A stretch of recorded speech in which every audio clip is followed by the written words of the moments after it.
conversatorio es justamente despejar, recording in progress.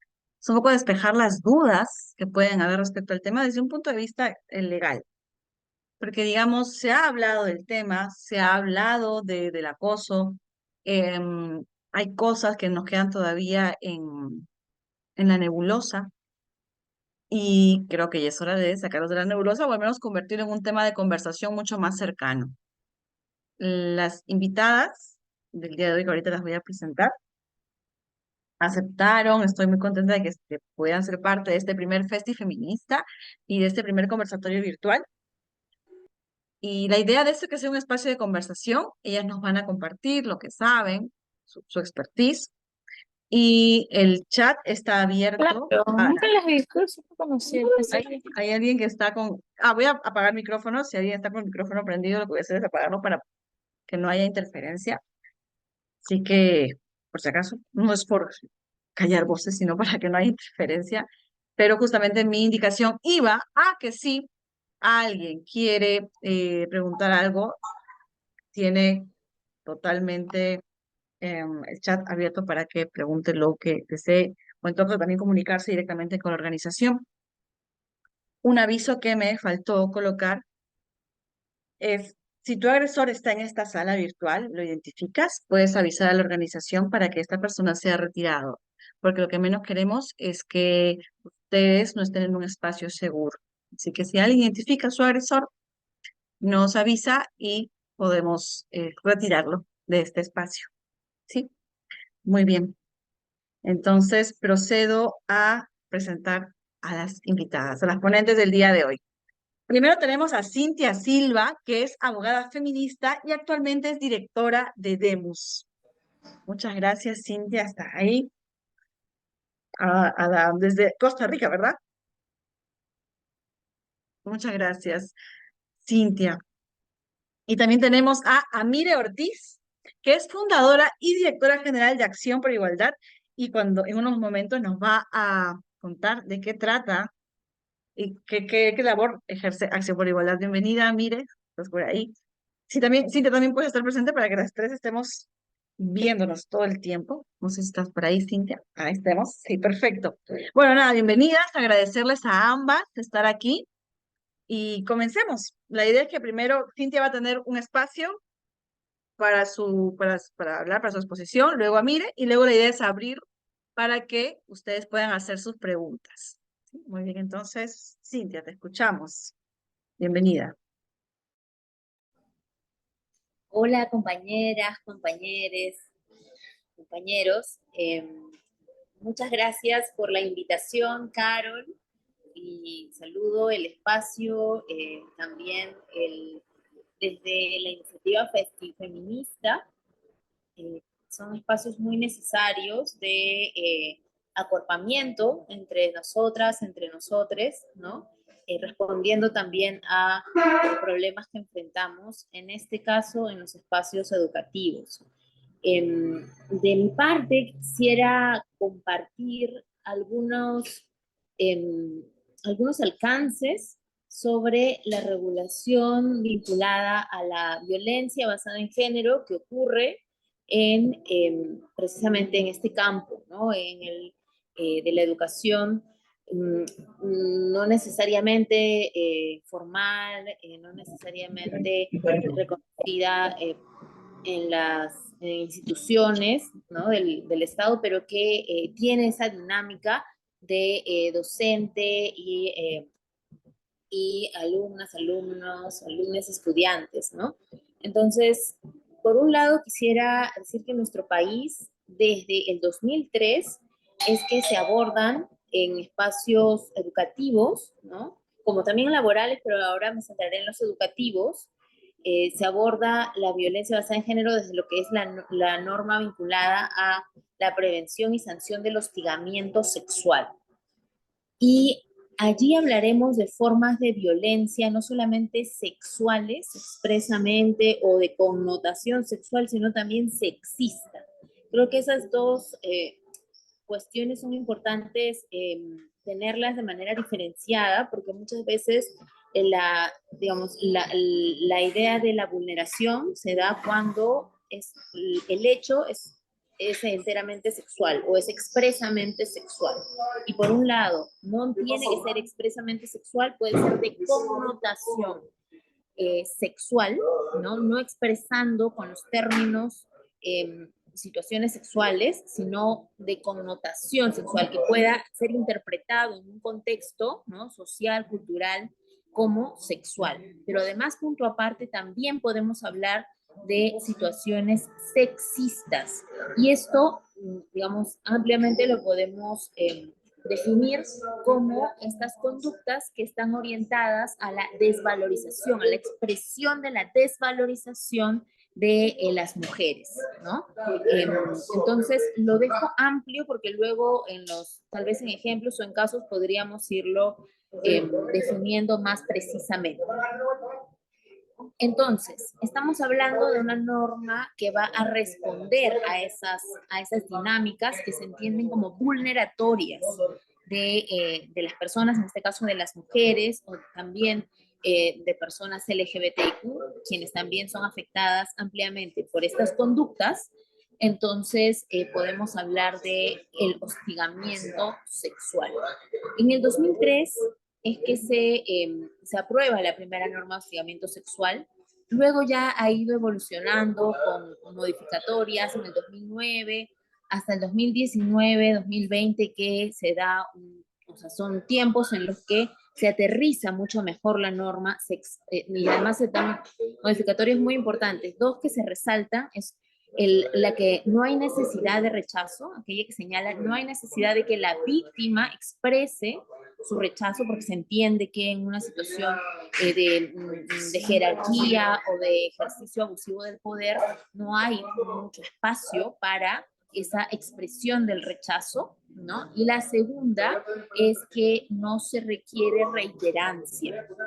Se entendía entonces que el hostigamiento sexual solamente era hostigamiento cuando se repetía la conducta, ¿no? Ahora la norma es muy clara en decir que una sola conducta, un solo hecho, ¿no? Tanto como dije sexual o sexista, puede configurar hostigamiento sexual. Ahora, es importante que, considerando el campo en el que se aplican, las relaciones en las que se aplican estos dispositivos normativos, pues son aquellos en los que hay una relación, un vínculo laboral, un vínculo educativo, pero la sanción se va a dar en una estructura, ¿no? En una estructura, digamos, institucional, ¿no? Una empresa, o sea, por ejemplo, una empresa que brinde talleres, ¿no? Hay una vinculación, una dependencia de quien está siendo sindicado, quien está siendo denunciado como acosador, como hostigador sexual, ¿no? Entonces, allí es que se pueden aplicar estas medidas, estas sanciones, porque hay, digamos, un vínculo, una manera, ¿no? De afectarlo en esa relación, en ese vínculo que va a tener el denunciado con la institución, con la empresa, ¿no? Entonces, el hostigamiento sexual es una falta administrativa, ¿no? Y entonces tiene que haber un nivel de administración pública o privada, ¿sí? O sea, no puede darse en el aire.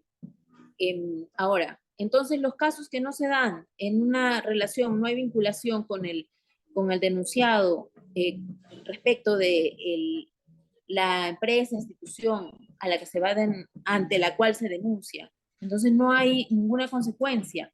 También tenemos la normativa penal, que es reciente, es del 2018, el decreto legislativo 1410, ¿no? Y entonces, esta norma penal va a hablar de todas las conductas que impliquen persecución, toma de contacto no solicitado, ¿no? Y también pueden ser reiteradas o única, conducta única, y hablamos allí ya no de hostigamiento sexual, sino de acoso sexual. Esto es una denuncia que se pone, que va a tener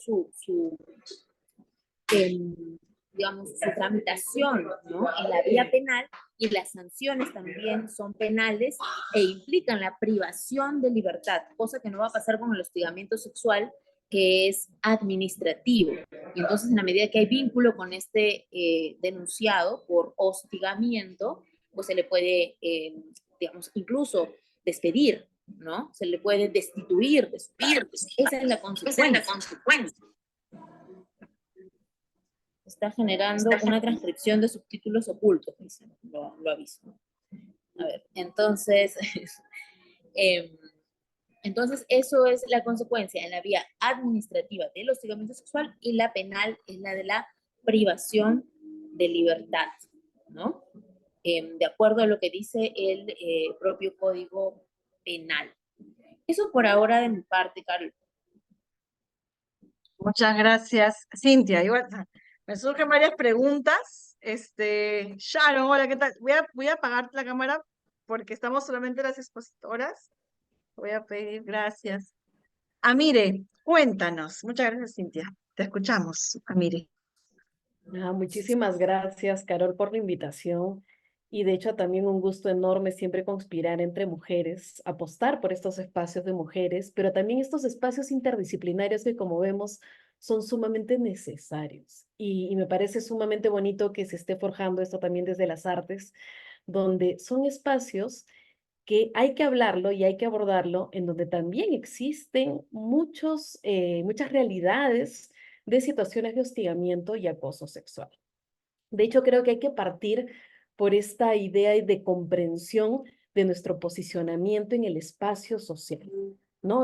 Cómo las mujeres estamos ocupando determinados espacios, pero cómo surgen estas manifestaciones de violencia basada en género, que básicamente lo que buscan es como que ubicarnos, y lo pongo entre comillas, en estos espacios estereotipados que una sociedad machista y patriarcal espera o es lo que siente que es lo que merecemos, ¿no? Entonces, yo considero que muchas veces el acoso, el hostigamiento, es una forma de dejarnos fuera, es una forma de inhabilitarnos, es una forma intimidante, porque entendamos que la violencia basada en género es una forma de ejercicio de poder, ¿no? Y siempre, y evidentemente, y como bien señalaba, de hecho, Cintia, ¿no? En estos espacios formativos hay una asimetría de poder. Una alumna, un alumne no está en la misma posición, ni incluso que a veces un compañero varón heterosexual. Ojo con eso, porque también existe una asimetría de poder dentro del propio estudiantado. Más aún cuando existen estos espacios jerárquicos, no necesariamente institucionales, digamos, bajo el modelo educativo formal registrado en el Ministerio de Educación. Nah. Los espacios formativos que muchas veces, incluso desde las artes, han surgido desde lo hegemónico. Más bien, el arte siempre ha sido irruptivo, ¿no? Entonces, pensar y repensar de que los espacios de formación artística únicamente se dan en los espacios, digamos, más estrictamente institucionales, porque en realidad no dejan de serlo, es desconocer precisamente cómo surgen estos espacios artísticos. Frente a eso, yo quería abordar también sobre, muchas veces hablamos, sí, qué cosa es el acoso, de repente esta situación de los acercamientos, las manifestaciones que pueden ser más sutiles, otras más explícitas, pero a la hora de la hora, la identificación del hecho suele ser muy compleja, ¿no? Uno, ¿cómo yo identifico una mirada lasciva para poder denunciar e iniciar una ruta de acción legal? ¿Cómo yo identifico un tocamiento indebido en un proceso de exploración y un performance de los cuerpos y que te dicen, pero que forma parte del desarrollo y expresión corporal y cosas por el estilo? ¿No? Y frente a eso hay como una línea muy, muy delgada que pone en una situación mucho más compleja, creo yo, en estos espacios de exploración de las cuerpas, en donde la idea que de repente en otros espacios de interacción y procesos educativos puede que se den hechos en donde sea más fácil la identificación del hecho de violencia, ¿no?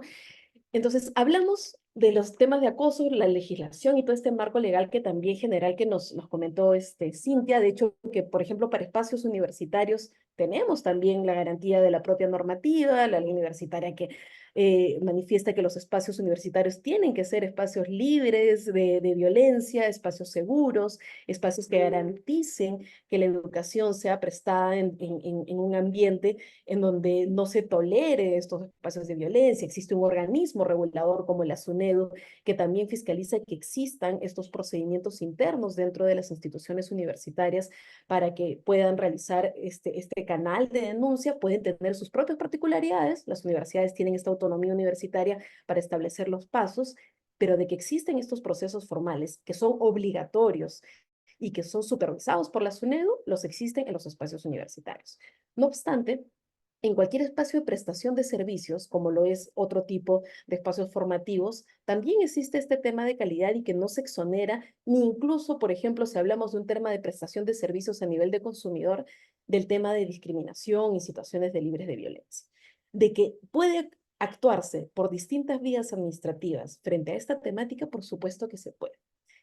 Dicho esto, lo que quiero resaltar es que la inacción es algo que no lo tenemos que tener en nuestras mentes. Del que no se puede hacer nada porque no es un espacio universitario, hay que sacarnos de la cabeza eso, porque siempre se puede accionar frente a situaciones de violencia. Y ahí viene este otro tema que yo creo que a veces podemos tener, tengo mi norma, tengo mi protocolo y conozco cuál es la ruta de violencia, pero ¿cómo denuncio? ¿No? Y viene un primer tema que a mí siempre me gusta hablar, que es el hecho de el trabajo de deconstrucción para identificarnos como víctimas cuando así lo seamos, que es chocante, es fuerte. Nadie, ninguna de nosotras queremos ser víctimas. Esa palabra es como que nos descalifica, como que jamás yo me voy a imaginar que voy a ser víctima, ¿no? Entonces hay que entender, eso no nos hace menos en absoluto. En un espacio de juventudes, sobre todo, que muchas veces tienen una vulnerabilidad mayor, el reconocernos que hemos sido víctimas de un acto de violencia, que puede ser como que nos miraron la blusa, como que nos tocaron, o como que hubo alguna situación mucho más compleja de propiamente una agresión de tipo violación sexual, tiene que hacernos entender que nunca fue nuestra culpa. Y yo creo que es importantísimo recalcar esto, porque podemos tener todo el abordaje sobre el accionar legal, pero cuando esta acción importantísima de acuerpamiento, porque esto hay que entender que no lo vamos a ver sola, sino en comunidad, que eso es lo que siempre tenemos que forjar, es entender, uno, esta situación de que no es nuestra culpa y que el denunciar algo así no nos convierte en personas que tengamos que ser descalificadas. Otra situación adicional es, hay una evidencia de que no todas las mujeres pues tenemos una camarita en el cuerpo como para poder hacer el registro, evidentemente cuando nos tocaron, cuando tuvieron algún tipo de acto de hostigamiento o acoso sexual u otra forma de expresión que puede ser mucho más, no sé, lesiva, ¿no? Y es que todas las mujeres, todas las estudiantes, las diversidades, conozcan y sepan que el testimonio de la víctima tiene un valor probatorio importante en un procedimiento administrativo y en un procedimiento legal, que pueda ser incluso elevado a nivel judicial. Pensar que nuestra palabra no vale nada no es así. Sabemos que el reto es grande, ojo con eso, lo sabemos, porque sabemos de que existen muchas formas y bajo un sistema bastante machista que va a pretender descalificar. Pero sí hay que entender de que sí es posible denunciar, que sí existen pericias psicológicas, que sí existen diferentes formas, testigos. Probablemente cuando una víctima denuncia, estoy totalmente convencida que no es la única, sino que existen otras víctimas más y que pueden darse digamos, un conjunto de hechos que pueden acreditar como que una especie de patrón en conducta de a quien se le acusa como agresor.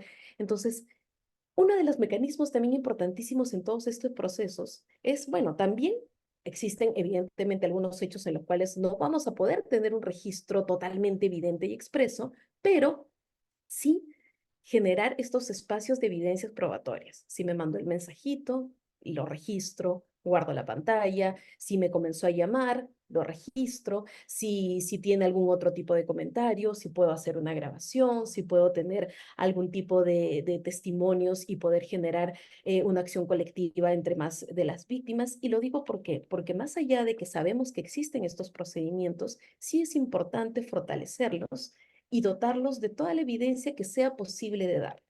para que pueda haber una acción más contundente frente a estos temas de agresiones. Y por otro lado, y para finalizar, porque creo que acá hay que aperturar un diálogo súper importante sobre esta temática, porque estoy dando un comentarios más generales como para picar un poquito y llamarnos al conversatorio, y es esto que a todas las mujeres vamos a saber. Cuando hay una situación de violencia y lo sentimos como un tema de violencia, es porque es violencia. ¿Y por qué lo menciono? Porque muchas veces me tocó, se me acercó, me puso acá el cuerpo y de repente me sentí incómoda, me sentí fastidiada, la forma como me llama, me agregó a mis redes sociales personales, me invita a salir y a veces nos decimos, no, es de repente lo estoy malinterpretando, lo estoy entendiendo mal, no, hemos estado en un juego de expresión corporal y cuando él me tocó, yo lo sentí, pero de repente es idea mía. Cuando hay acciones y temas que no configuran violencia, nunca vamos a tener duda de eso. Y les pongo un ejemplo súper clarito que me pasó hace poquito. Estaba bajando porque había subido al transporte público, iba a bajar y en medio de eso el cobrador me agarra acá, pero una cosa como que, y era que iba a pasar una moto. Y iba a pasar una moto y evidentemente me podía accidentar. En ningún momento me agarró el seno y yo le dije gracias, porque no me lo agarró en un contexto y se sentó súper perturbado. Me dijo, disculpa, pero fue un acto inmediato de salvarme de un accidente que podía tener con una moto que yo no había advertido que venía a velocidad. ¿Me tocó? Sí, me tocó. ¿Yo sentí el acto de connotación sexual? No. Le agradecí, le dije gracias. Y después hubo un momento en donde sí, él también se sintió y le dije muchas gracias. Puede pasar que un docente me dijo, hola, mire, ¿cómo estás? De una forma en la que yo sentí que no era un hola, mire, ¿cómo estás? Y pudo tener un acto de connotación sexual mucho más fuerte que la del ejemplo que les acabo de poner. Y ahí quiero motivar a que podamos explorar para que tengamos las herramientas necesarias para que no solo hablemos de los temas de acoso y la ruta legal de su acción, sino que identifiquemos cuándo se configura el acoso. Creo que para mí también es un tema muy importante la identificación para no dejar pasar por alto y para que tengamos todas las herramientas de cómo hacer lo que decimos a veces, bueno, en penal, ¿no? El tipo penal, ¿no? Ya está el tipo penal, ya, y cómo configuramos y cómo hacemos que esta conducta encaje en esa conducta sancionable. Entonces, legalmente, esto que estoy hablando que pareciera que no fuera muy legal, es herramientas para que podamos configurar de la mejor manera y sumamente empoderadas el hecho que va a ser sujeto de sanción. Y lo doy ahí para que podamos abrir el diálogo. Muchas gracias, Amire. Qué importante esto que dices del ejemplo de Lola y cómo viene desde la experiencia de ser mujeres, ¿no? Digamos, nosotras sabemos perfectamente la diferencia entre un hola, buenas tardes, un hola, buenas tardes, un hola. Es el mismo hola, pero sabemos identificar y sabemos cuándo quieren decir algo u otra cosa. En este momento, bueno, han habido comentarios ahorita en el chat. Por ahí ha mencionado Kelly, lamentablemente el sistema quiere que seamos agredidas para recién darnos cuenta. Efectivamente, es común hasta que te intenten violentar con la clásica, ahora tú eres la víctima y quizás soy muy mal pensada, ¿no? Esta cuestión que tú dices, ¿y realmente será o no será? No, de repente son ideas mías. Esta poca confianza que tenemos en nuestra propia experiencia. Entonces, nada, quisiera abrir el chat para que puedan poner sus preguntas.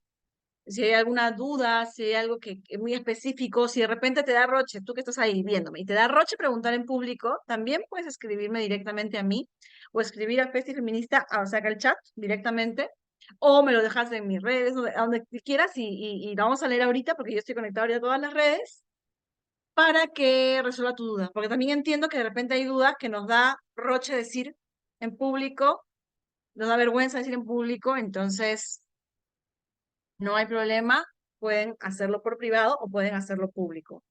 Todo el mundo puede preguntar. Abro el chat. Así que mientras van formulando su pregunta, tengo algunas yo. ¿Qué tal pueden ser las tuyas? A ver, Tengo una pregunta primero. ¿Cuál es la diferencia entre violencia sexista y violencia sexual? ¿Cómo se puede dar eso en una aula de clases? A ver, la violencia sexual tiene que ver con toda aquella referencia física o también verbal, ¿no? Gestual, que nos lleve a un, digamos, a un em, campo de lo sexual, ¿no?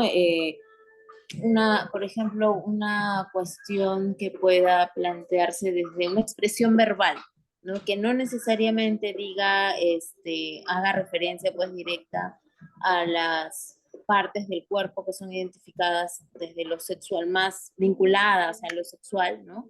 Pero que sea pues una expresión, ahorita no recuerdo alguna específica, pero una expresión que sin tener en su estructura, ¿no? Una palabra sexual, pues sí se refiere a ello. Como un doble Ese tipo de, sentido.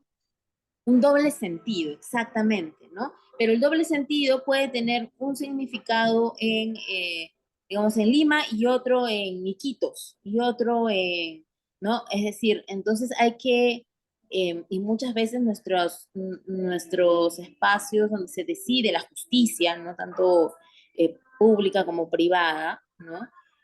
Son muy formales o digamos, se llevan por estrategias, ¿no? De impunidad que tienen que ver con la negación, ¿no? Como el Ujú. negacionismo de la Ok. violencia sexual, ¿no?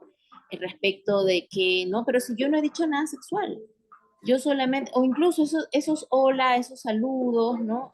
Que no puede tener necesariamente una connotación sexual, pero sí que va generándose en medio de un ambiente, como el ejemplo que señalaba Amire, ¿no?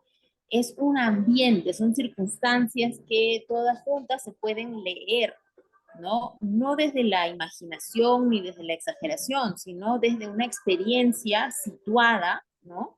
De la violencia sexual. Y esto también es muy importante porque quien vive la violencia sexual, en quien adquiere sentido, es en la víctima, Ujú. ¿no? ¿A qué me refiero? Estrategias de defensa de acusadores, de hostigadores sexuales que dicen, pero yo no me excitaría con eso, o incluso de violadores, ¿no? Esto es una estrategia en el campo de la violación sexual, ¿no? Mi defendido padece de disfunción eréctil, por lo tanto es incapaz de violar, ¿no? No, porque la violación sexual o las conductas, ¿no? De violencia sexual no requieren de evidenciar que el agresor se haya satisfecho sexualmente con su acto, sino que ha realizado una conducta que ha plasmado una agresión sexual en la víctima, ¿no? Ujú. Entonces eso es lo sexual. Lo sexista tiene que ver más con expresiones que puedan denominar o puedan caracterizar una desvalorización, como por ejemplo, ¿qué haces estudiando aquí? Te tendrías que dedicar a la cocina, ¿no? O sea, ¿por qué no? O sea, ese tipo de situaciones que no son nada sexuales, pero sí tienen que ver con estereotipos, con la imposición de estereotipos de género, ¿no? Que desvalorizan o que colocan a las mujeres, las refuerzan en una posición de subordinación, Ok, ¿no? claro. Es lo que suele haber mucho en espacios donde son rubros masculinos, digamos la medicina, la ingeniería, ¿no? He escuchado mucho a compañeras, a compas de esas carreras que mencionan que han recibido acoso de ese tipo. Tú no deberías estar aquí, tú no perteneces. Uh -huh. Entiendo. Quiero abrir, no sé si Amire, tú, te puedo hacer la pregunta para que luego se conecte con eso, porque me están dejando varias preguntas en el chat y no vayamos a, Vamos, ¿sí? vamos, para ir integrando con todo. Porque hay varias. Entonces, me han mandado también por privado algunas. Primera pregunta que es por privado. ¿Es normal que en el ámbito teatral sea necesario que entres en personaje y que beses al profesor, esta delgada línea que justo tú comentaste, Amira, ¿no? Te tengas que quitar el brasier. ¿Cuál es el límite? ¿En qué momento decimos ya no? Que el profesor te va a enseñar un movimiento y por enseñarte el movimiento toca las partes privadas, ¿no? ¿Cómo saber el límite? ¿Cómo saber si eres, porque muchas se conflictúan, nos conflictuábamos, soy mala actriz por querer decir no me toques ahí? Eh, es un espacio, y justo me ponía a pensar, en algún momento de juventud, de chiquilla hice teatro o algo y por ahí hice un poco de danza contemporánea, que hay mucho de este tema corporal, pero tenía una profesora mujer y yo me preguntaba en ese momento, tendría pues 18, 19 años, ¿cómo sería si hubiera sido un hombre?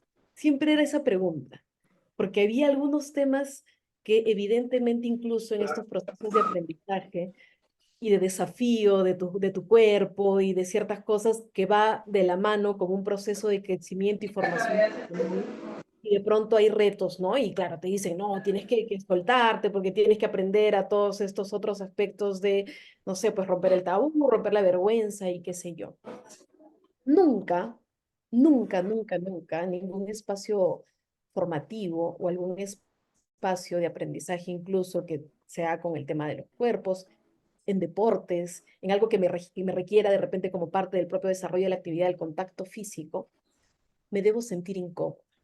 Y eso tiene que quedar clarísimo.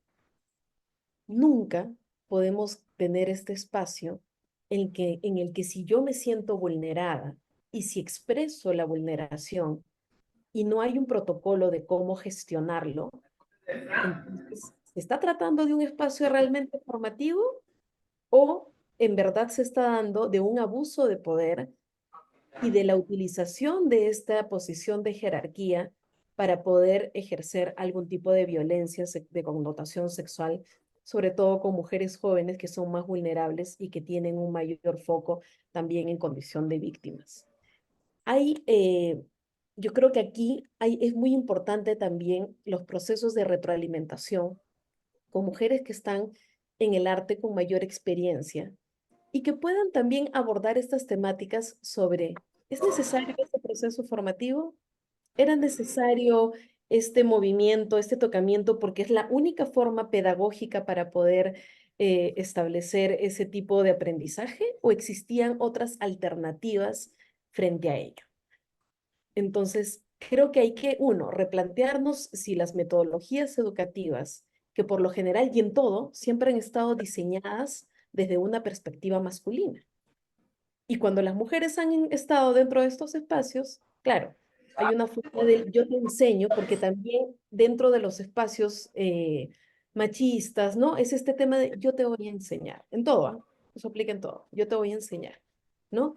Y ahí viene este proceso de, uno, o te desvaloriza y que pueda darse estos temas de violencia sexista, como lo que comentaban, de repente, ay, entiendo, pues es que mujercita no está acostumbrada a este tema de estos procesos de aprendizaje, ¿cómo? Y ven, yo te cojo de acá, yo te enseño de acá. Por ejemplo, en el tema del boli, yo te voy a enseñar, vienen algunos profesores atrás para enseñarte el proceso de recepción. Yo me pregunto, ¿es necesaria y es la única forma en la que puede darse este proceso de aprendizaje? No. Entonces, hay que replantearnos. Y lo que sí es importantísimo es la expresión de estos espacios a tu propio docente. Tal vez es necesario, ¿cuál es la finalidad?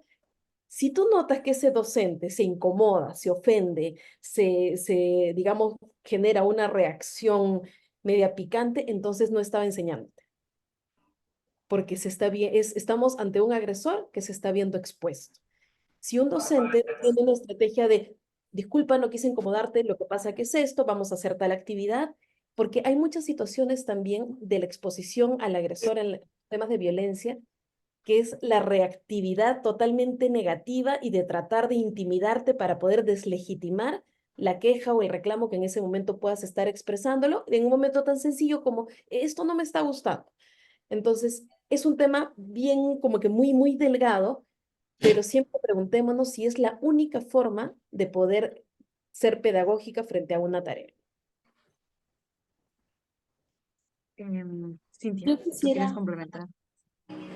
sí, creo que el límite está en el consentimiento, o sea, propiamente dicho, pero también es difícil configurar el consentimiento para una misma, cuando uno se siente comprometida, cuando una entiende que eso que me están pidiendo hacer, eh, debo hacerlo porque si no voy a ser mal, digamos, mal calificada, ¿no? Desde la evaluación, ¿no? Supuestamente estoy en un espacio entonces de aprendizaje, ¿no? Alguien con más experiencia me está orientando, está conduciendo mi proceso, ¿no? Entonces, claro, hay una relación de poder detrás. Esa es la relación de poder. Por eso es que me siento más, digamos, limitada en cuanto a mi consentimiento en la calle. Yo tendría claro que o sea, si me va a tocar, yo no lo he solicitado, no lo he pedido, o sea, evidentemente, ¿no? Allí hay una vulneración, ¿no? A veces también se duda un poco, como ya se ha dicho, ¿no? Pero está mucho más claro que en un espacio en el que yo misma fui allí a aprender. Yo sabía cuáles eran las metodologías, ¿no?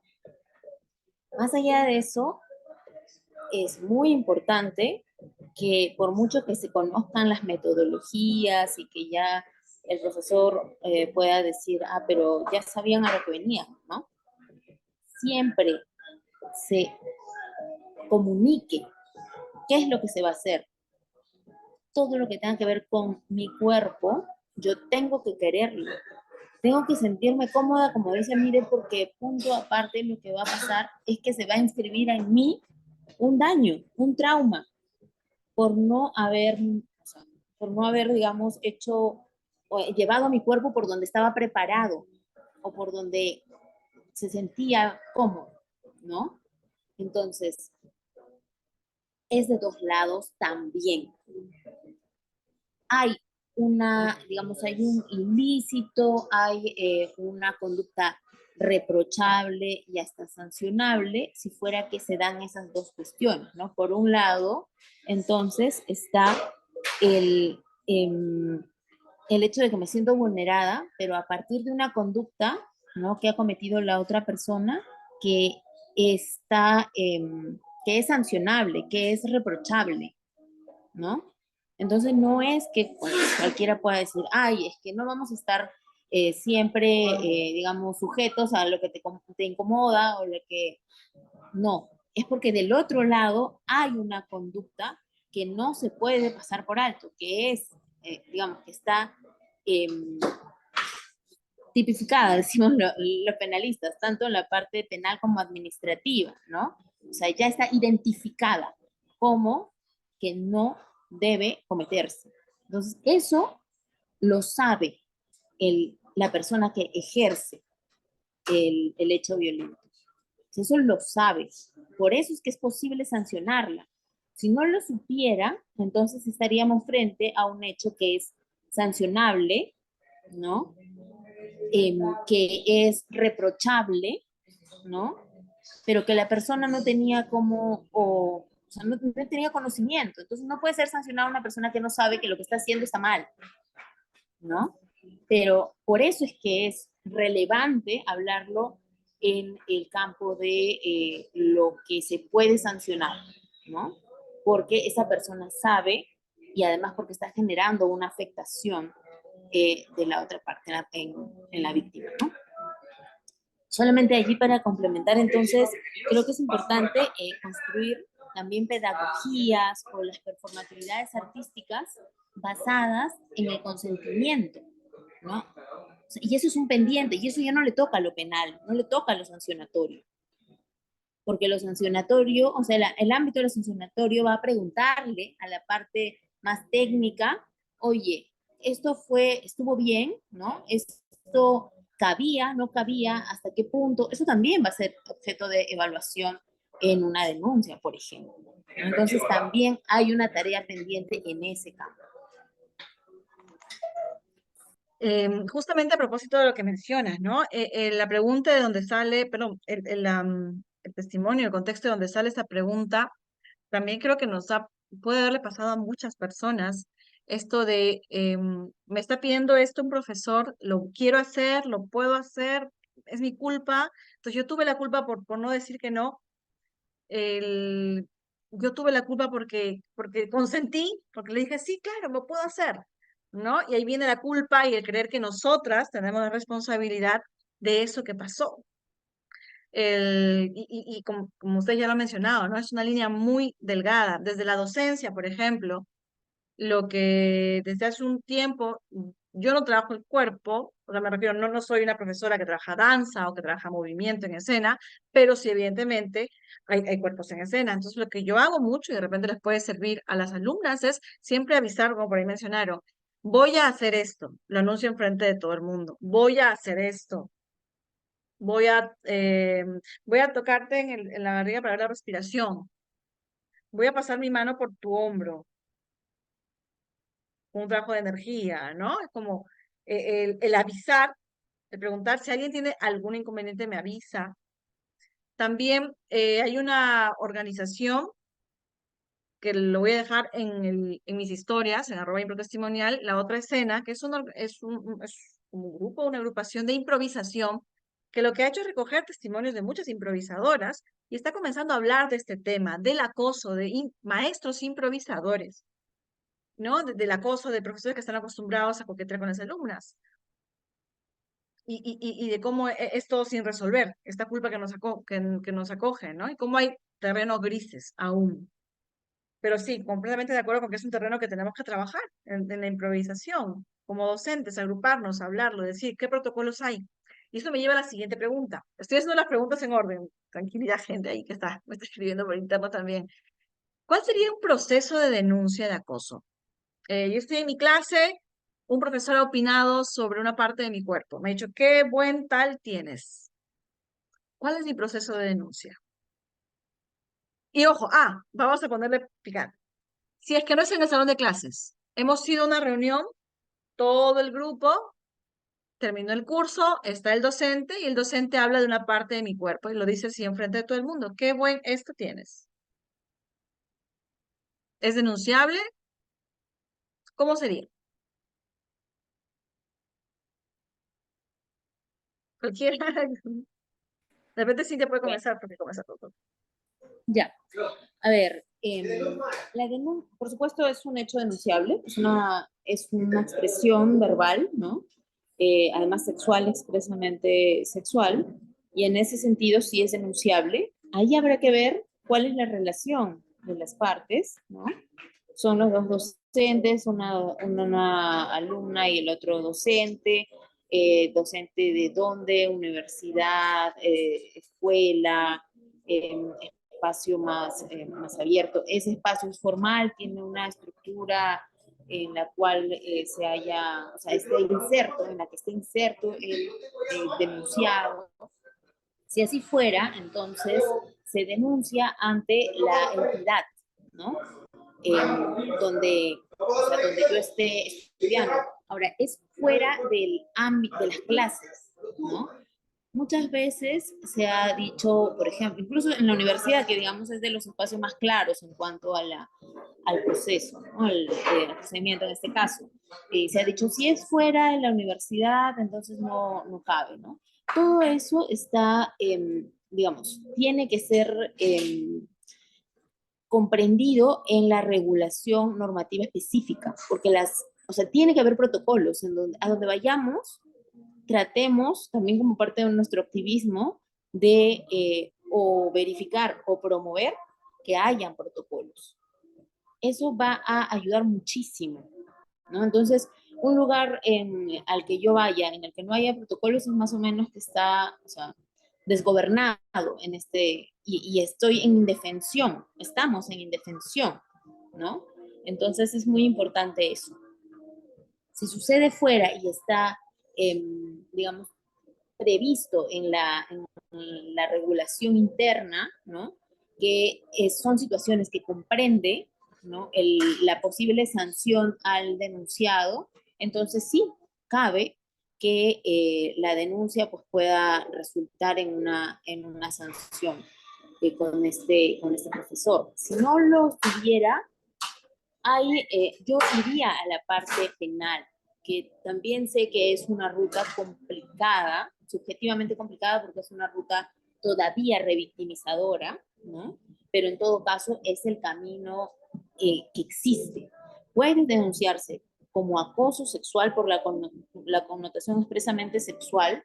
Si no fuera que hay una connotación expresamente sexual, pero es importante también que decir que podría trabajarse como una denuncia de violencia psicológica, se ha generado impacto psicológico, ¿no?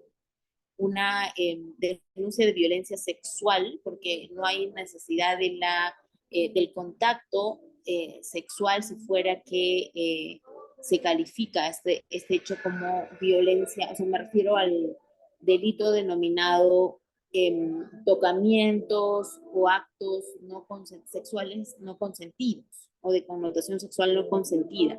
Va a depender, ¿ya? Pero sí es importante que se tenga, o sea, nos podamos ubicar, ¿no? ¿Dónde y entre quiénes ha sucedido el hecho?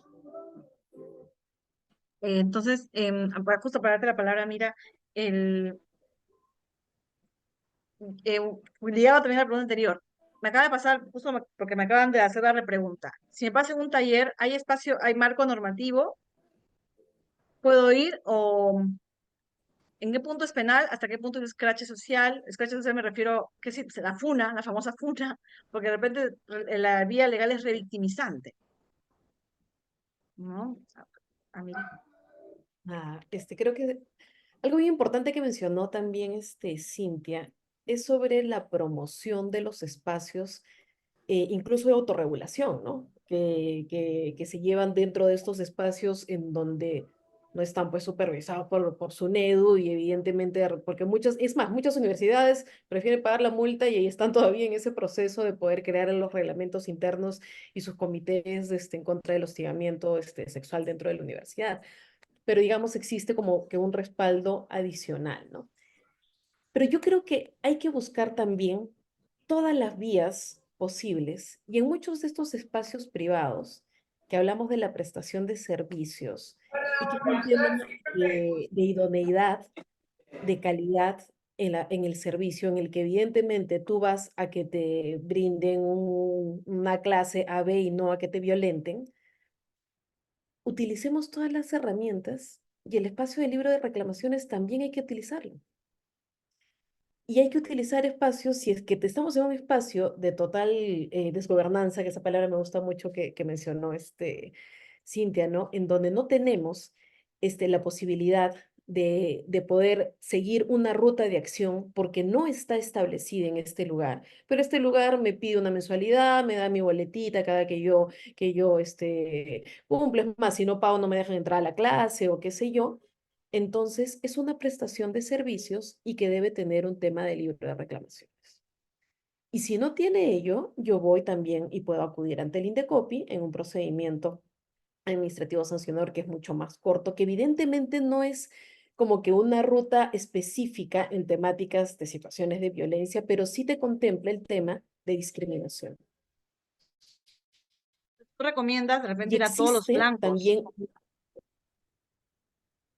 por supuesto.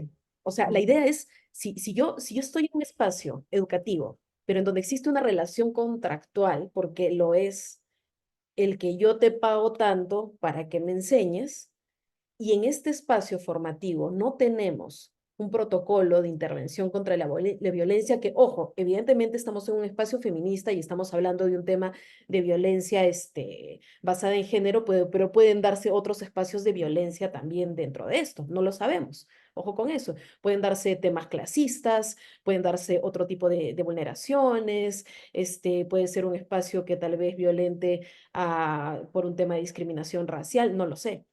Pero la discriminación como tal en un espacio de prestación de servicios, en el espacio comercial, porque finalmente está actuando como tal, afecta la idoneidad de la prestación del servicio y puede ser sujeta también a sanción en una instancia del INDECOPI.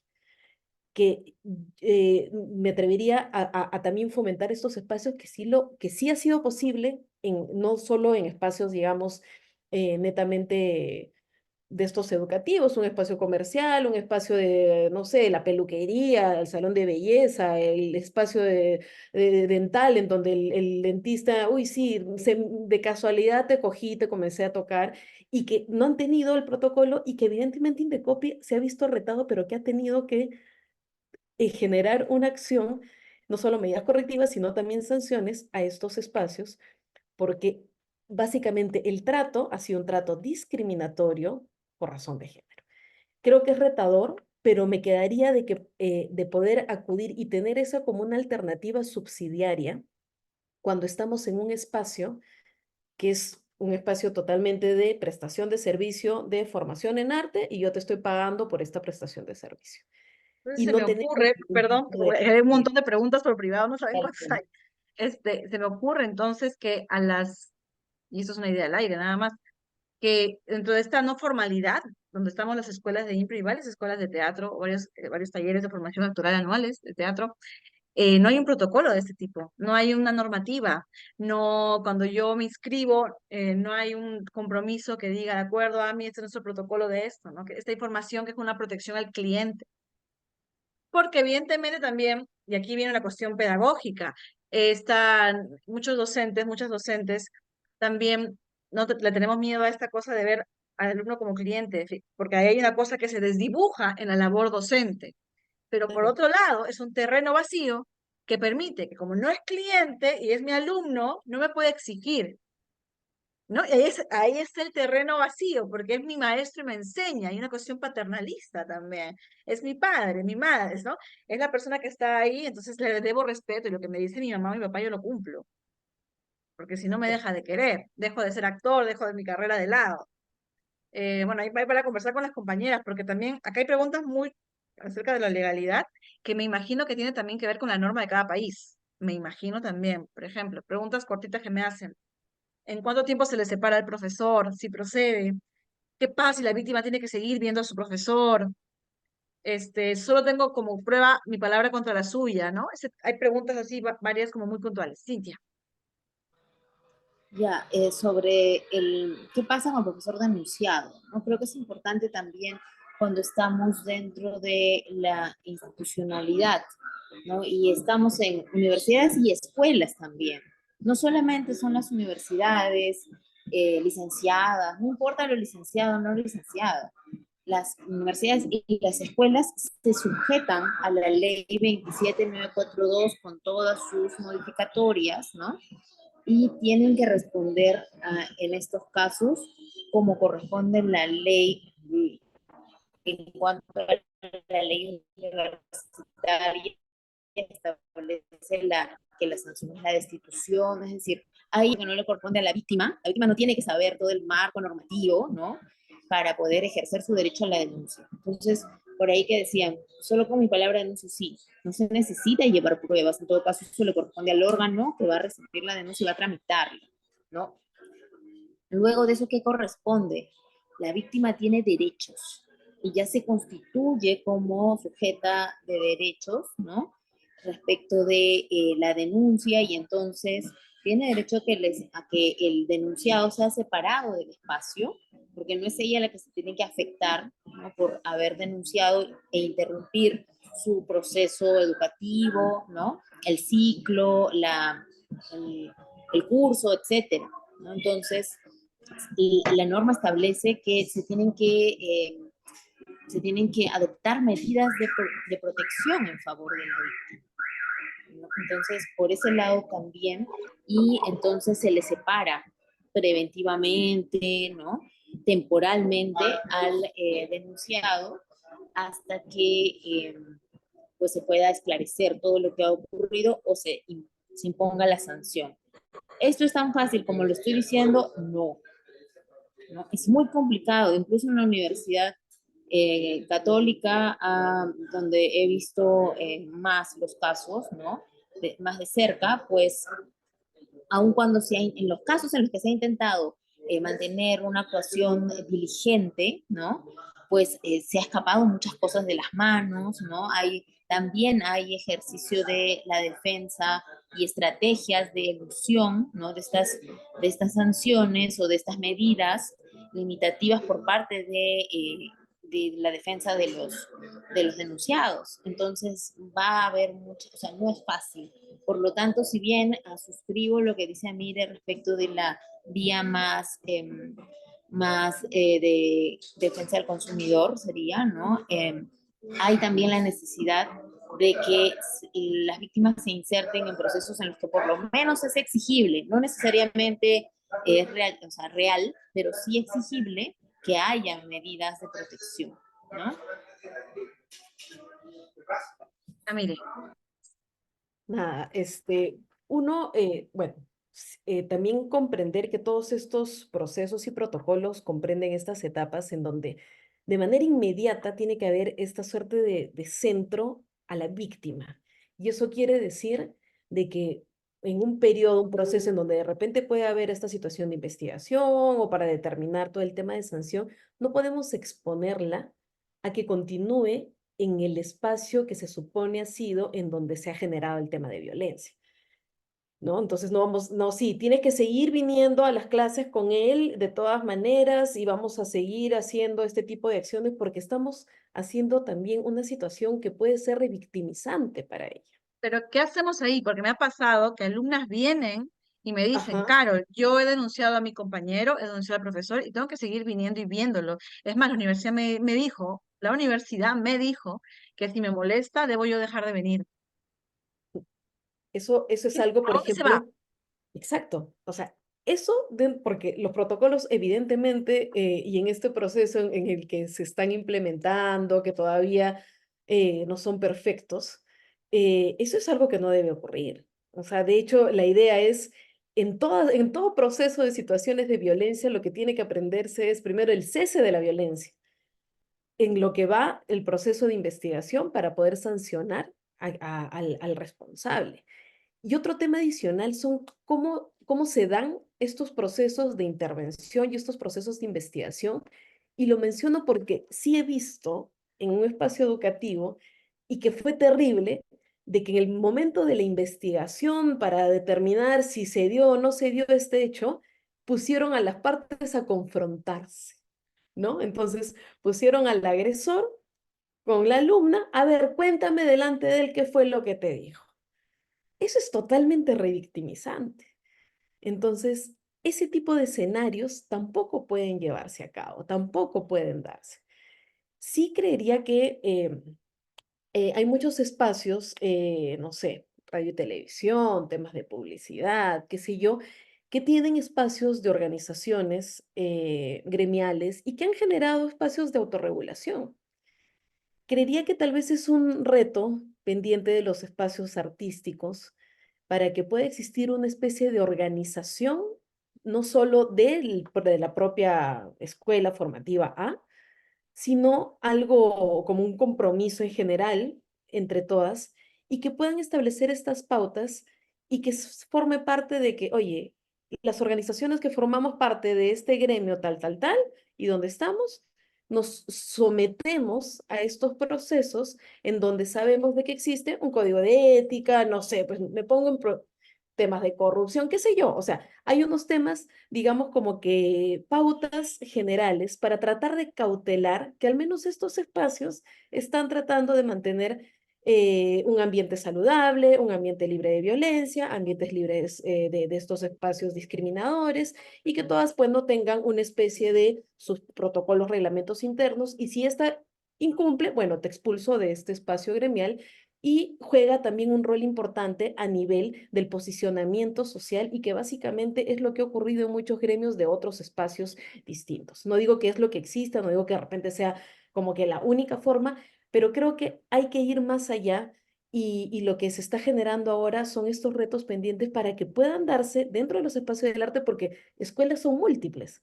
Y Sí. probablemente muchas de todas las escuelas están coincidiendo en que quieren que estos espacios sean seguros y en que quieren generar un ámbito seguro para las artes independientemente de si estudias en la escuela A o en la escuela B y seguir avanzando a nivel, digamos, gremial, ¿no? Entonces, digamos, en lo que estoy entendiendo, lo genial es que yo nunca entendí de derecho, entonces yo como ustedes, yo voy a ser como el filtro. Si yo lo entiendo, lo vamos a entender todas. si es que hay un terreno gris aún, en el cual las organizaciones, valga la redundancia, tenemos que organizarnos, las feministas, acuerpar y hacer como un protocolo también de escuelas no formales, porque lo que tienen también es que cada universidad, cada institución tiene su propio protocolo, o debería tenerlo. Y si nos interesa el tema en nuestras escuelas, podríamos armar un protocolo, armar una especie con ayuda de gente especialista en el tema, no solamente lo que se nos ocurra, como para también ver qué hacer que el profesor que es parte de esta escuela sepa que al ser parte de esta escuela estás firmando esto, ¿no? Y si tú haces esto, va a pasar esto. Como que comenzar, porque ¿qué es lo que sucede, supongo yo, en el mundo? Que no es que la norma te diga cómo vivir, sino que de acuerdo a tu vivencia, la norma se va creando, se va modificando, se va afectando para permitirte vivir bien, ¿no? Tengo unas preguntas más por acá que me han dejado. ¿Los procesos son los mismos cuando son mis compañeros, los acosadores? ¿Existe algo que proteja más al alumno que al docente? ¿Es el mismo proceso de ir a denunciar? Hablándolo súper sencillo, me pasa esto, yo voy a un abogado, hay alguna organización, voy primero donde la jefa de mi docente. ¿Qué pasa si mi universidad o mi escuela no me escucha? ¿No? Como puntualmente, ¿qué hago? ¿Cuál es lo primero que debo hacer? A ver, nuevamente depende de la relación que tenga la persona denunciada con la institucionalidad a la que voy a exponerlo, a la que voy a denunciarlo, ¿no? Porque depende de, o sea, si tiene vínculo puede haber alguna consecuencia allí. Pero si no tiene ningún vínculo, es un contrato, digamos, del momento, ¿no?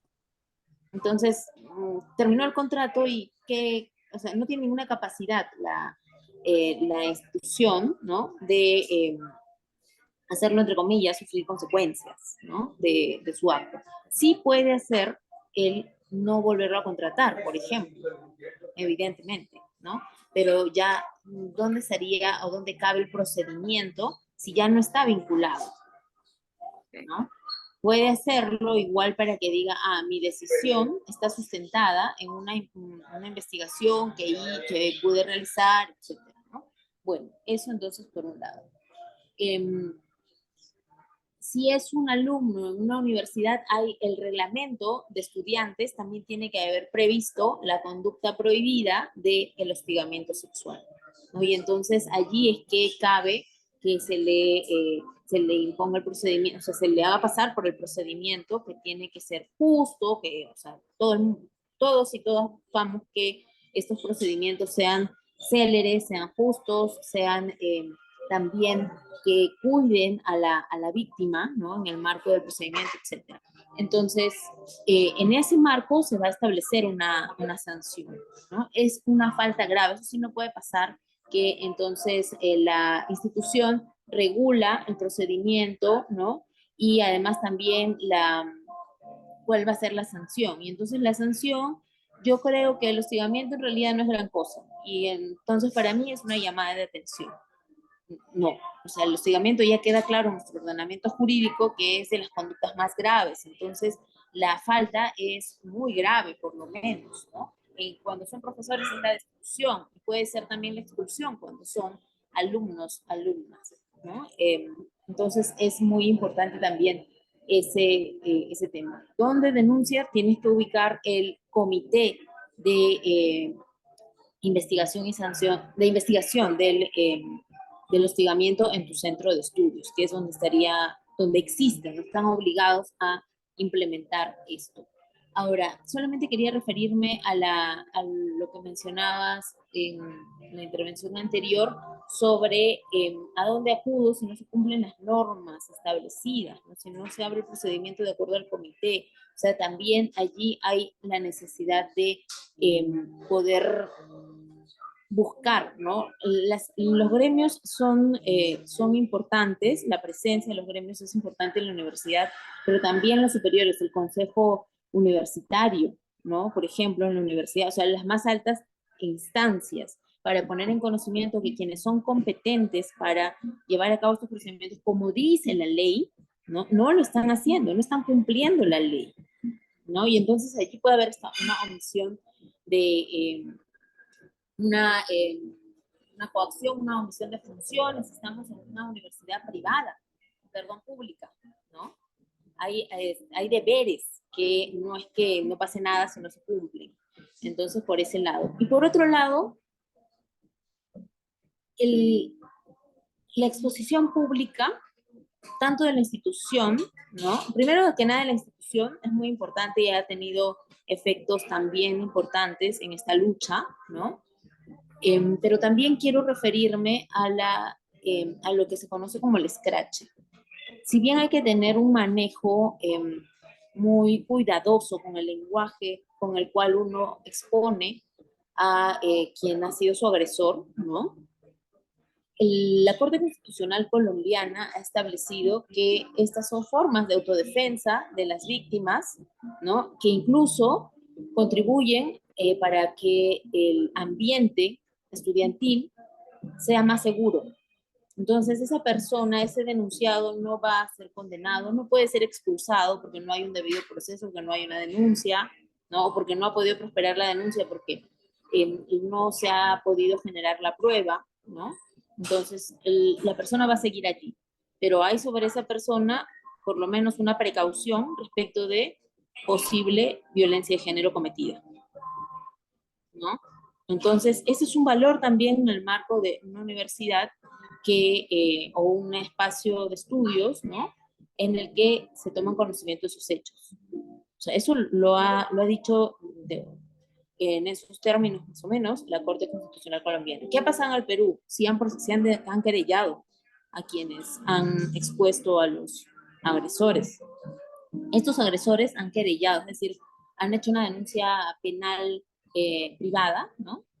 A las víctimas, ¿no? Y por supuesto, los recursos para la defensa, tanto materiales como subjetivos, son muy limitados, ¿no? En las víctimas. Y entonces defenderse al mismo nivel muchas veces no se da.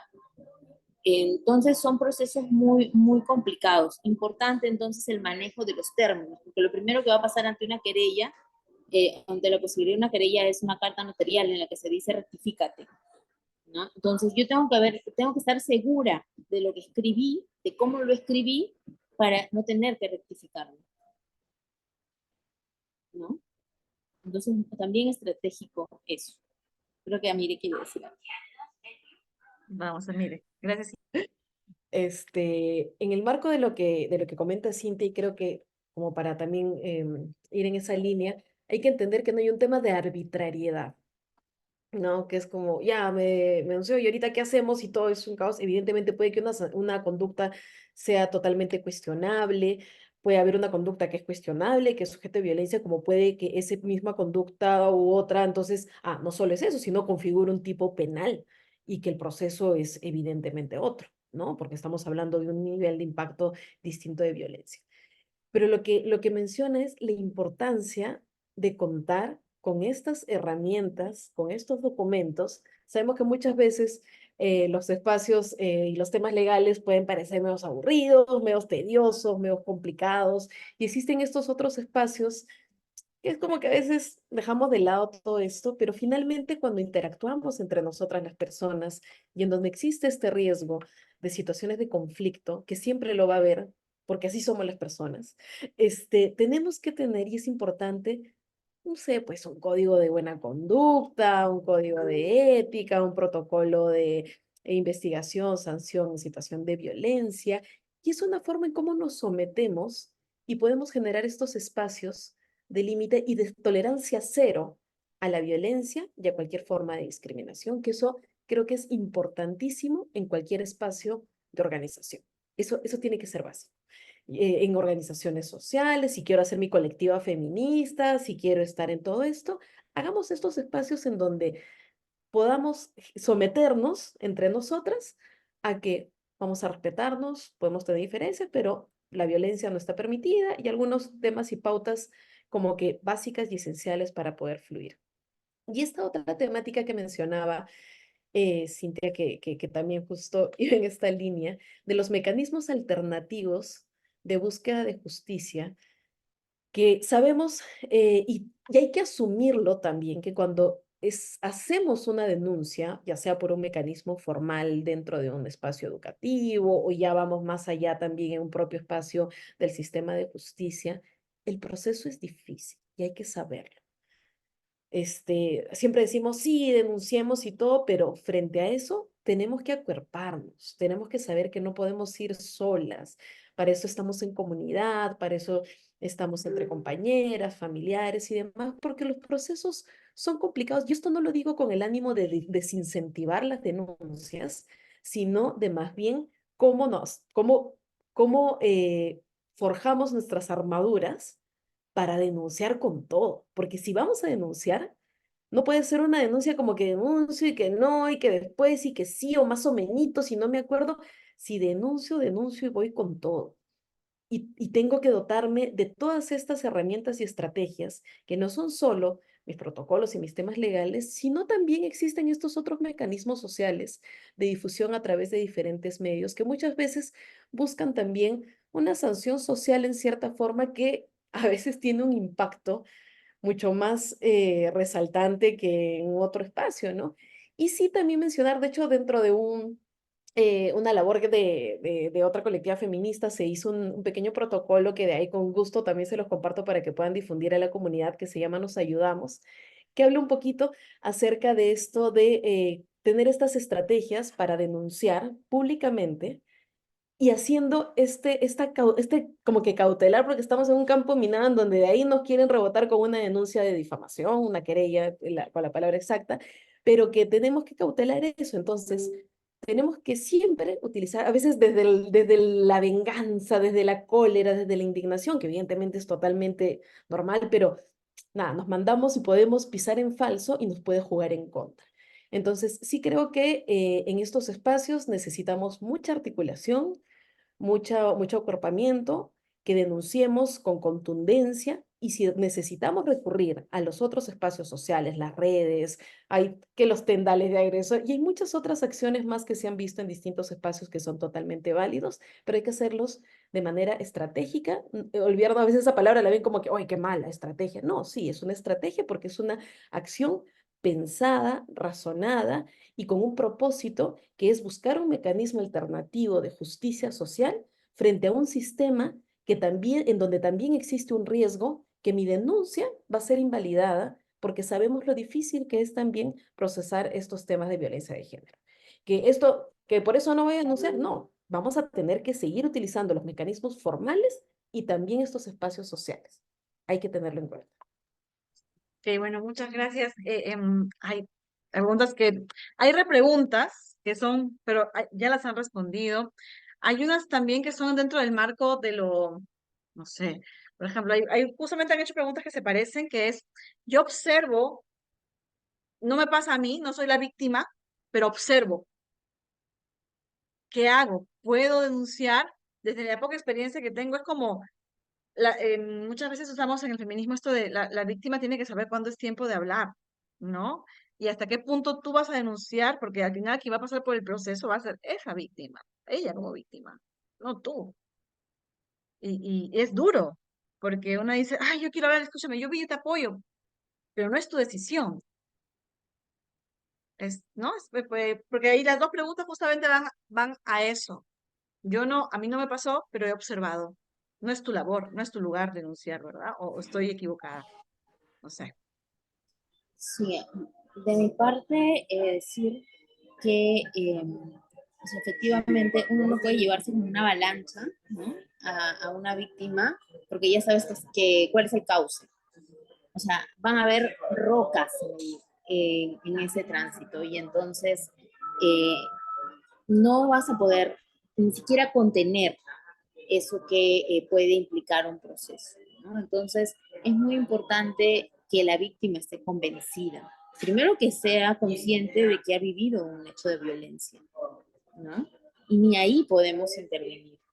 Son sus propios procesos. Yulisa Mantilla, profesora de Derecho, especialista en género, habla de el tiempo propio de las víctimas, ¿no? Por lo cual tampoco se les puede sancionar ni restar acceso a justicia porque se tomó más tiempo que otras en denunciar.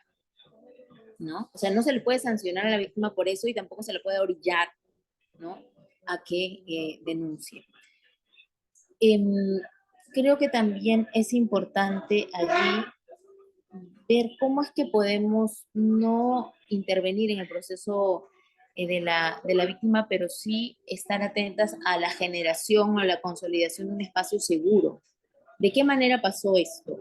¿No? Entonces pongo un conocimiento de repente sin exponer el nombre de a quien yo he visto ser víctima, pero la situación, con el fin de que se tomen medidas correctivas. O sea, yo asesoré bueno, preparé el protocolo de FARES, de la PUC, de hostigamiento, de prevención del hostigamiento. Y allí o sea, se dieron medidas que pueden ser muy evidentes, como por ejemplo esta de que a las alumnas, alumnos, alumnes, se les avisa primero antes de tocarles, ¿no? No importando cuál sea la clase, el curso, instrumento, no importa, tienes que avisarles, esa es parte de la metodología, ¿no? De la clase. Y lo otro es a los exámenes que se hacen individuales, por ejemplo, en instrumento de saxo, ¿no? Se hacen a puerta cerrada y entonces la puerta no puede ser totalmente tapiada, porque habían pasado situaciones de violencia, ¿no? De violencia sexual en las que, o de, sí, violencia sexual era, en las que se habían dado precisamente porque eran 4 paredes cerradas, porque algo es que es el espacio, además eran a cambio de beneficios en notas, ese tipo de cosas, ¿no? Porque no había más testigos que el alumno que está en total imposibilidad de enfrentarse a esa situación porque está en una relación de poder. Entonces, ¿cuál fue una medida que, por supuesto, no es que evite en todos los casos, pero por lo menos desincentiva que haya una ventana en la puerta, ¿no? O sea, porque claro, el salón del costado no puede hacer su clase o su examen, ¿no? Con la puerta abierta del saxofonista. Entonces, o la ventana o la puerta entera, ¿no? Transparente, o sea, de vidrio, ¿no? Ese tipo de cosas, por ejemplo, se establecieron. ¿A partir de qué? A partir del conocimiento de cómo es que se dan casos de violencia en ese espacio. Entonces, para eso puede servir, pero por supuesto que sin exponer a la víctima que no está todavía dispuesta a la denuncia, ¿no? A mí no sé si tú quieres complementar y sería ya la última Ah, intervención porque ya estaríamos y ya cerrando. estamos que nos vamos y de hecho, bueno, el tema da para mucho y creo que nos pasaríamos y nos la pasamos ya de por sí desde nuestros espacios hablando y abordando este tema desde distintos frentes, pero sí, yo creo que es importante también el respetar los espacios y también el poder hablar de estas temáticas. De hecho, este espacio es un espacio que también puede generar esta sensibilidad y esta apertura para que muchas mujeres que tal vez nos están oyendo y están atravesando un tema y una situación de violencia y que decidan levantar la mano y decir, necesito ayuda, aquí estamos. Y creo que esto tiene que quedar como un espacio de apertura. Y lo que te decía en un inicio cuando hablábamos, ¿no? El reconocernos que estamos atravesando un episodio de violencia o que vivimos un episodio de violencia anteriormente, el sabernos víctimas y que a veces como que no me quiero, no me acuerdo, no lo sé y nada y listo, me fue y ya, y sigo adelante y tal vez lo tengo ahí porque evidentemente me duele pensarlo y recordarlo, pero los espacios de reflexión, los espacios de abordaje de estas temáticas, desde donde estemos, han permitido, porque ha pasado, que muchas mujeres rompan el silencio. Entonces, si bien es cierto, tal vez no podemos o podemos generar estos espacios de acuerpamiento dentro de las propias espacios educativos, hay comitivas, hay esto, y que a veces hay muchas mujeres que antes de reclamar a un espacio, mejor voy donde estas compañeras que me pueden apoyar. Pasa mucho eso. Y tal vez ahí también tenemos una responsabilidad como colectivas feministas y como activistas, el saber cómo procesamos y cómo canalizamos el contenido de una denuncia para que no generemos estos espacios de revictimización que puede pasar, como diríamos, sin querer queriendo, pero puede darse porque no sabemos cómo manejarlo. Oye, ya me contó que la han violado, ahora qué hago, y le cuento a mi otra amiga, oye, dice fulana que el profe la violó, ¿qué hacemos? Todo? Y de pronto todo el mundo se entera porque, y no porque yo quise exponer a la compañera, pero tal vez porque no supe cómo manejar la información. Entonces, ahí yo sí creo que tenemos que seguir en estos espacios de articulación, porque como activistas, y que a veces y muchas veces somos a quienes recurren, muchas mujeres que son víctimas de violencia, también tenemos esta responsabilidad de seguir alimentando nuestros procesos formativos y saber cómo acompañar de la mejor manera para no revictimizar y para también ayudarla en lo que podamos ayudar. Y también lo menciono esto porque quisiéramos salvar el mundo, quisiéramos poder hacer de todo y tenemos que ser conscientes que muchas cosas a veces no podemos y que no está mal, porque a veces también nos llena de frustración y a veces, ay, y me duele no poder hacer lo que quisiera hacer.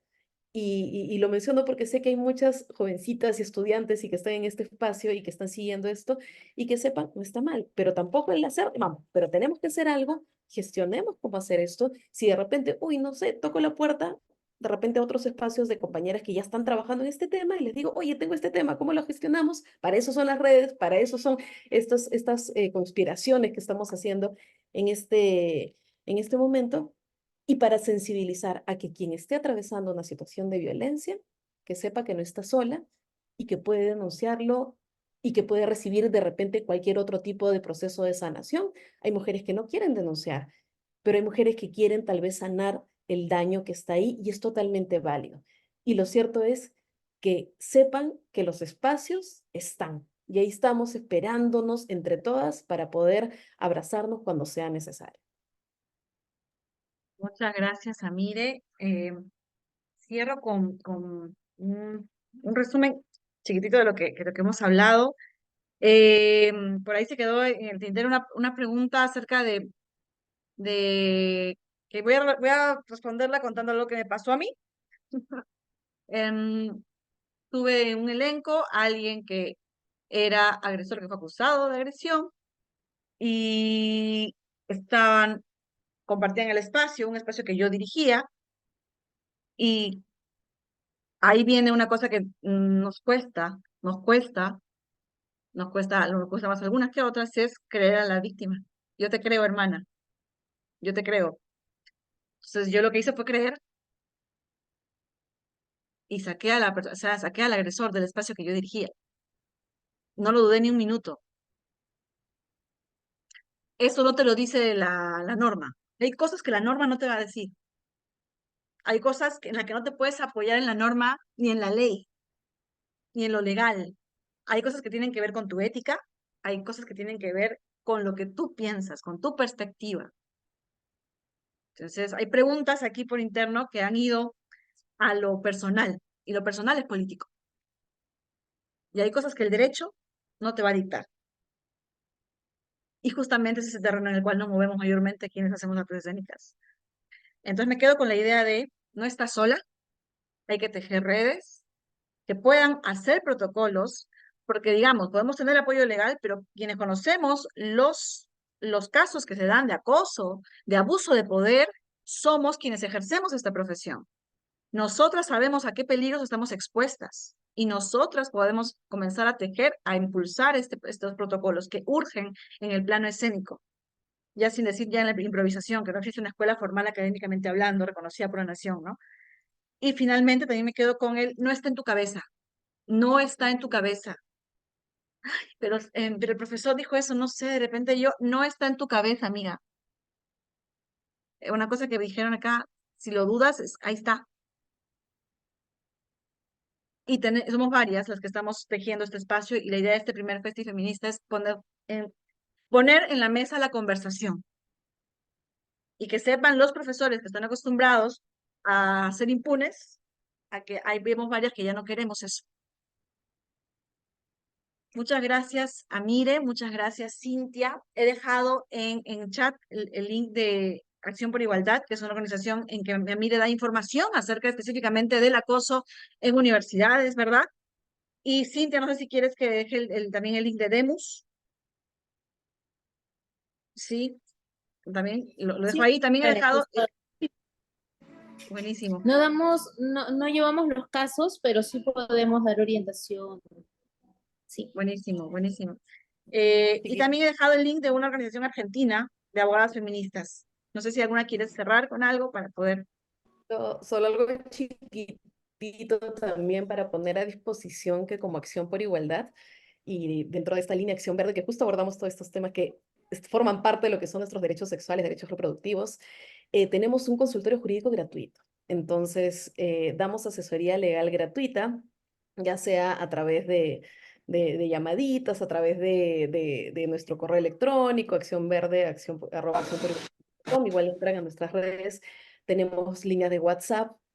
Por favor, si tienen a partir de esto, puedan surgir algunas temáticas muy particulares de un caso en concreto, que tal vez lo queremos hablar en privado, nada, nos escriben, nos llaman, como gusten, y la asesoría legal ahí está. Igual por ahí se estaban compartiendo que justo nosotras de manera mensual también publicamos lo que denominamos nuestras guías legales verdes, que son temáticas diversas, pero en donde tratamos de hacer de que estos temas legales sean lo más sencillo posible, para que sea como una ruta de información para todas las que puedan. Y justo teníamos uno que era acerca del acoso y hostigamiento sexual en universidades en este caso, pero creo que también les puede servir muchísimo en base a lo que hemos abordado el día de hoy. Y nada, mil gracias por el espacio y quedamos siempre con total disponibilidad para seguir. A mí me gusta decir la palabra conspirando, porque me gusta como que esto que estamos ahí en todas estas acciones de articulación. Mil gracias. Cintia, ¿no te quieres despedirte? ¿Algo final? Bueno, sí, agradecer también el espacio, pues animarlas a que sobre todo acuerpemos. Son tiempos muy duros, es un contexto político también que nos golpea a todo nivel, ¿no? Entonces creo que no, no son exigibles los actos heroicos, tenemos que generar autocuidado, tenemos que poner en prioridad eso que hemos postergado tanto, ¿no? Eh, y entonces estamos entre nosotras para tejer, ¿no? Para tejer cambios en pos de un mundo mejor, un mundo más justo, esta vez con nosotras también, con nosotras como mujeres y también con compañeres que también históricamente han vivido discriminación y violencias, ¿no? Entonces entendámonos, acuerpemos y autocuidémonos. Muchas gracias. Estoy pues, poniendo finalmente el link de un libro que se llama ¿Alguna vez te has preguntado? Sí, que tiene que ver con la docencia y que lo han hecho improvisadoras de todas partes del mundo acerca de las preguntas que nos debemos hacer como docentes. Ahí está justo Mariana Palau poniendo lo que fue una de las autoras del libro. Bueno, muchas gracias, Cintia, muchas gracias, Amire, muchas gracias a quienes participaron. Yo voy a guardar esto y lo voy a publicar en YouTube para que lo tengan ahí quien lo quiera leer. Muchas gracias. Y una foto final, una foto final, si no va a Ya. estar. Quien quiera prender la cámara puede prenderla, no hay problema. Y para tomarnos una fotillo del primer feminista, por ahí está Geno, si por ahí alguien más quiere prender la cámara, puede prender la cámara para tomarnos una foto entre todas, todos quienes estemos aquí. Vos te voy a buscar en un rato. Tenemos taller a las 7. Sal, macroscopio, de ahí nos conectaron. Hola, mucho gusto. ¿Qué tal? Muy bien. Entonces, bueno, muchas gracias. Una fotito. A ver, estamos ahí. Estamos ahí. Ahí está Mari. Ahí está Rodo. Rodo. Hoy hablé de ti, Rodo. Te invoqué. Muy bien. Nos vemos. Fotito. Gracias. Muchas gracias. Nos vemos. Adiós. Chao, compas, nos vemos. Gracias. Adiós.